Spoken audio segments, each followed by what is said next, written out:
Hi, Islamic Dad here. If you enjoy this channel, please subscribe.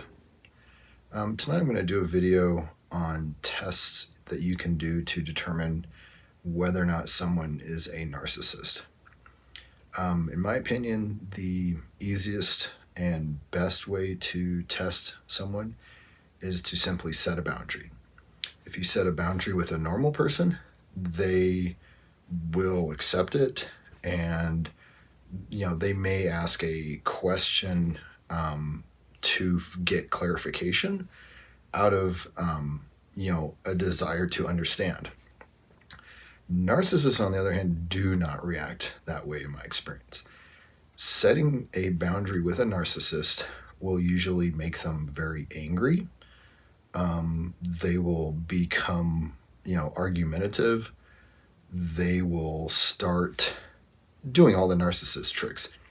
They will flip the script and make the boundary that you just set about them and what they can do and how they feel about your boundary. They will become, could be dismissive, insulting, just really, really negative. They will start throwing out, hypotheticals and, going to extremes.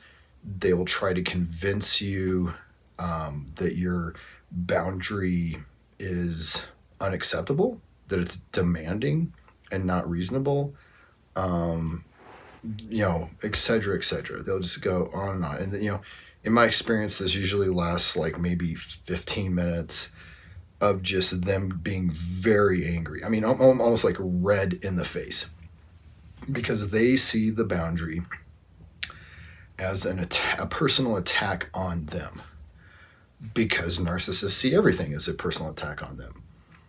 And so even, if you, hold your, foot down and calmly and lovingly just say, no, it's not about you. This is about me and what makes me feel safe and what's healthy for me. And this is my boundary, and I would set this with anyone. It's not personal. It is a boundary for me, not to any specific person. And just, broken record, and just, let them know you're not backing down from your boundary. Okay, so if you do all that and the boundaries in place, the narcissist will poke and prod. So if you have a boundary where you say, it really is disrespectful when people are late when I've made plans with them. And so, if I make plans with you for 8 p.m., if you don't show up at or before 8 p.m., I'm going to get my coat and I'm going to go, because I feel that means that it's disrespectful to me. You're not prioritizing me. It's inconsiderate, and so that's what I'm going to do if I'm still here by myself at 8 p.m. Okay, so if you set the boundary like that boundary with them, they will show up at 7:59. And they might even just kind of fiddle in their car so that when they can tell you can see them, but they're going to fiddle in the car and slowly drag their feet and get their coat and stuff like that, so that they're not actually there until 8:01. And I think guaranteed the narcissist will do that. They will poke and prod to see if you will enforce the boundary. They do not respect boundaries simply because you set them with them.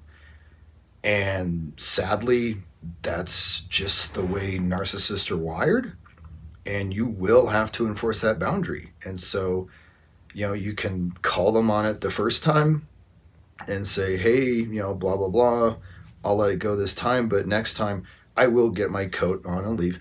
And sure enough, they will do it next time too. And you will have to get on your coat and just leave and just say, look, it's not personal. I just find it really disrespectful. So, sorry, it's exasperating because I did have to deal with this a lot. Okay, so in my opinion, that is the best way to determine if someone's a narcissist, is to simply set a boundary around anything, because normal people will not blink at a boundary. They understand them and are accepting. Narcissists see boundaries as a personal attack on them. Number 2, simply say no to them. If they say, hey, I'd really, we're going out dancing tonight. I'd really, I want you to wear that purple dress. And if you say, no, I'm gonna wear my blue dress. It's the one I want to wear tonight. Again, normal people, they're not even gonna blink. A narcissist does not like a partner saying no to them. And I could go, that's a whole tangent video having to do with whole object relations and how the narcissist views you as an object, almost like a toy. And so in their mind, they have an idea of like what you do and what you say and what you're supposed to do and what you're supposed to say. And when you go off script, that's infuriating for them. Bad toy, bad toy. And so when you say no to them, just for whatever reason, for them, it's like hitting a speed bump at 60 miles an hour. It just is jarring for them and kind of, shocking, and they will react negatively to it. So that's another good one. 3, it's a common one, but I don't think it's as good as the other 2. Criticism, constructive criticism. Say, hey, I really like your kitchen.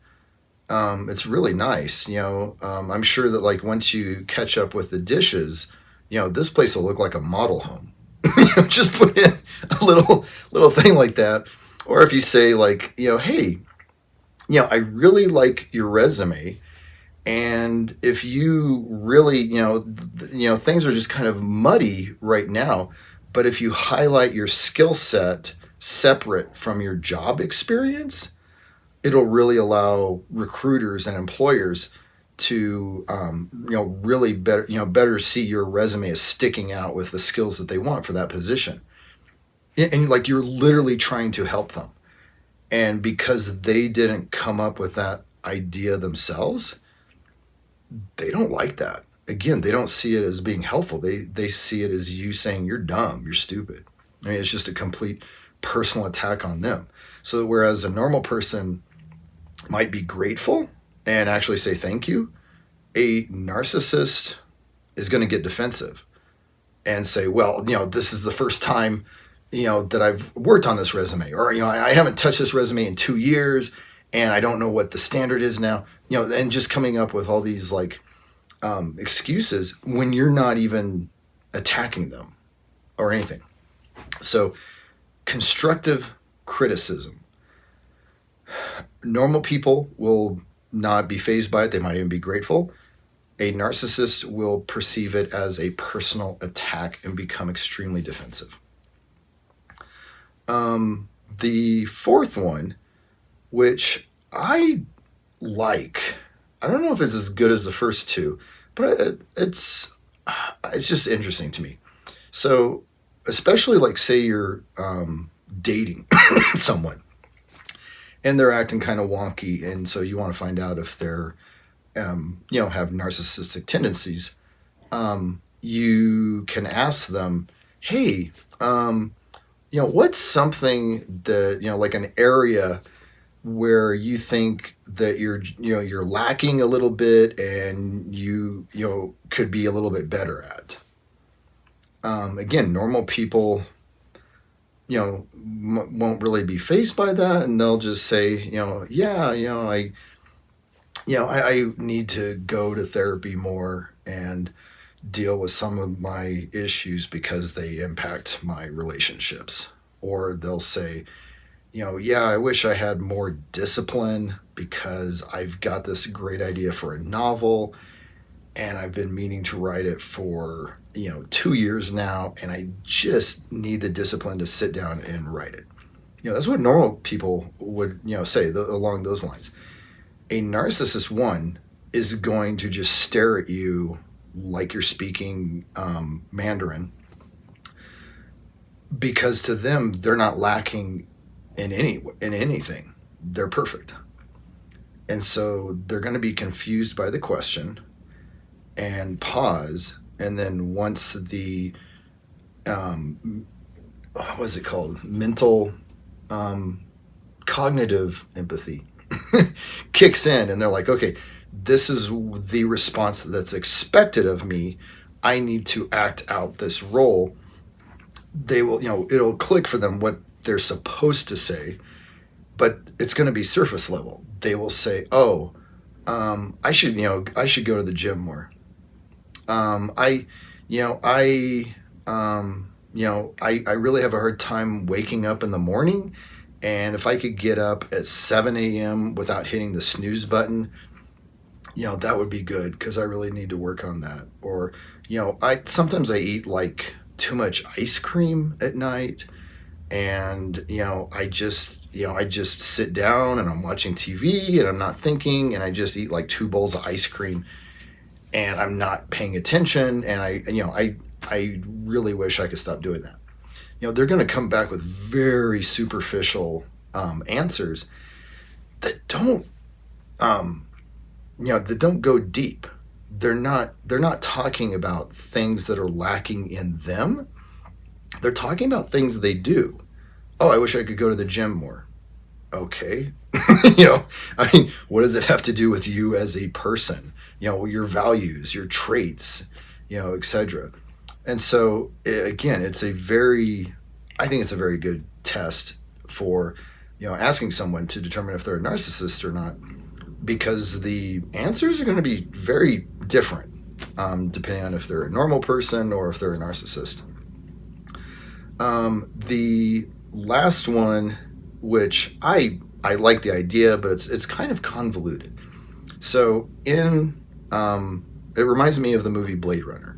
In the movie Blade Runner, there were these replicants, which were basically, androids, let's say, or, biological androids or whatever, that had been created, but they had only been created like a few years ago. And because they were like basically toddlers, their emotional responses were really raw and strange. Like they would just be overwhelmed with an emotion that they couldn't even like name or identify, and do really brash things. And so, as a way to find the replicants, the police, when they would find someone that they suspected of being a replicant, would ask them these questions designed to evoke an emotional response. And normal people, if you ask them like these type of questions, they would just answer them. But for the replicants in the movie, they would freak out. They would just go berserk. And so I don't think we have to worry about replicants yet, so to speak. But it's hilarious to me that you can use the same idea with narcissist. And the way that I've heard this being done, again, like I said, it is a bit convoluted. You find a movie that is very emotionally based, and if at all possible, is not, is mostly subtext, and what's not communicated is just as important as what is communicated, and that the true story is not what's happening on the surface. The true story is the experience that the characters are having, and their, what drives them to make the decisions that they do throughout the story. And so if you find like a movie like that and you watch it with a narcissist, and then afterwards you could ask them, hey, what did you think of, when that one character made the decision to do XYZ? That kind of surprised me, but then, once I thought about things, it made sense. What did you think of that? And again, a normal person is going to be able to pick up on subtext and, have empathy with the characters so they can understand why the characters do the things that they do, what they're feeling, what they're experiencing, and kind of like where their decisions are coming from. A narcissist only sees the surface. Now, in real life, they can fake empathy enough with, what's called cognitive empathy, but with movies and like novels, things that are like kind of one step removed, my understanding is narcissists have a much more difficult time. They can't look at facial cues the same, or tone of voice exactly the same. And so if you ask a narcissist a question about like, oh, why do you think that character did that halfway through the movie, they're going to give an answer that is surface level. So if a normal person were to answer the question and say, oh, well, it's because of their childhood, and their mother was taken away from them, so they still have this longing for a mother figure. And so at that point in the movie, he makes that decision because it's kind of a way for him to connect with a surrogate mother. And the narcissist isn't going to say that. The narcissist is going to say, well, he did that because he wanted to go to Nevada.